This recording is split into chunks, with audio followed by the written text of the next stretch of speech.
Hello, boys and girls. I could not find a video online at all to teach about how to write on a line once you start to learn how to write words and trying to make them into a sentence, or just to show how to write from left to right with proper spacing. So I'm going to make one for you. So at the top of the page you see some of the words that we've been learning for the past couple of weeks, and I want you to write them on a line. So not a blank paper, but a line. So when you're writing on a line, we're starting at the margin on the left. So this is the left, this is the right. Okay, so sometimes there's a line that guides you here, a margin, but if there isn't, you just start at the very left. So say I'm asking you to write your word again and again 5 times. So I'm using the top and the bottom of this line to help me. If I want to write larger, I can use this line and this line, okay? And the middle line will guide me. So I'll try that one. So the word is me. So I draw the straight line for the, okay? And I'm doing me. Okay, and then I'm finger spacing. So in between, when I write the word again or a new word, I put a finger space. If the words are too close, we won't be able to tell what they are. Okay, so I'm finger spacing. And I'm just using my finger to do that. Do I have enough room? I might be able to squeeze this one on. When I run out of space, I do not write here. I go back to the left. So now I'm done that one. Maybe I want to try doing fine motor skills. See how I'm pinching the pencil as well? I have my finger, my pointer finger, and my thumb, and I'm using the middle finger to rest the pencil on it, and the 3 are working together, and it's like a pinch. Okay, so pretend you're pinching something to pick it up like a claw. Okay, and I'm holding the pencil near the end. Okay, so my next word is my. So I'm going to try it in here, starting at the left. Now the Y should not be up in here. The small y is going below the line. So here's the line, and you see that there's a long part to the y. Okay, then I'm finger spacing, and I'm doing it again. Okay, I'm keeping my M in between the 2 lines. I'm finger spacing again. This helps me be able to read the word when I'm done. Or if someone else is looking at my work and reading it, they'll be able to see what it is. See, I'm finger spacing every time. When I'm done that, and I've run out of space, I have to start again at the margin. It's good to leave a space in between so my words don't get all jammed up. Okay, so now I'm going to do down. So down has a circle, and then it has a line going from top to bottom, and the line has to go to the top of this line, okay, because it has a tall line in there.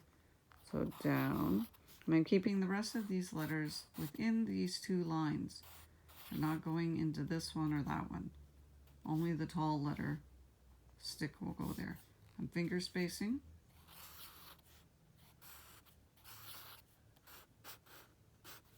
I'm staying in these 2 lines. I'm controlling my pencil carefully. Okay, and I'm looking at the word. If I don't know how to spell it yet, I'm looking at the word here and copying it. Using my lines to guide me again, I'm always starting at the margin, and any tall letters, I'm using the 2 areas here and going all the way to the top, to the bottom, and then I'm using that middle line to help me. So T, I'm using these 2 lines to guide to make where the bubble of the circle of the D goes. Same with B. I make that, and then I'm doing that. Okay, even with K, going from this line to that line, and I'm going from here to here. H, okay, L,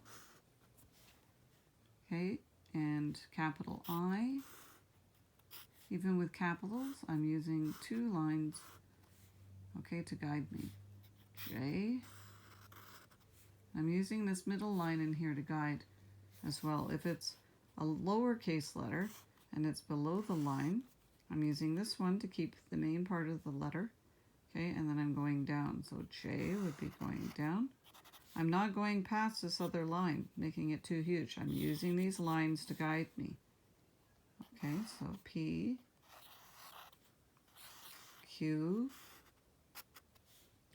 Now, if I'm writing a sentence using several of the words there, I still do the same rule. I'm going to the left on the margin, and I'm going to always start with a capital. That means a large uppercase letter.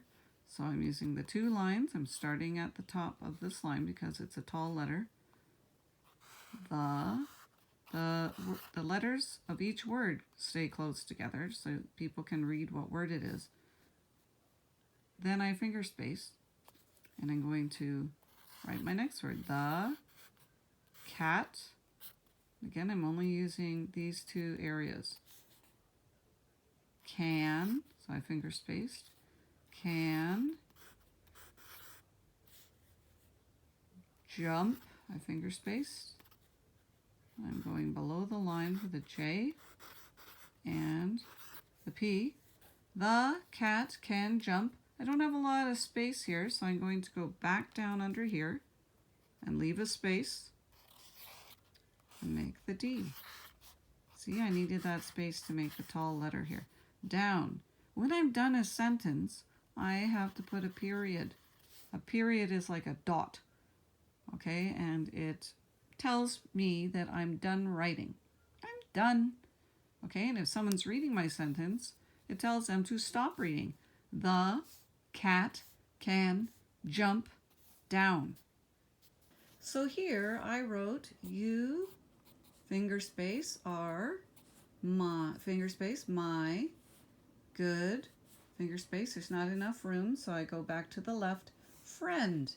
And for these tall letters, remember I'm using two spaces. For this sentence, I use an exclamation mark. There is a little period here to say I stopped, but it also has a line here. And that means that I read it with a little more expression, or I really mean it. When I say this sentence with just a period, it's saying, the cat can jump down. And I'm just saying it in a normal way. But here, I'm excited. You are, and I really mean it, you are my good friend. Okay, so that's what that means when you're writing it and when you're reading it.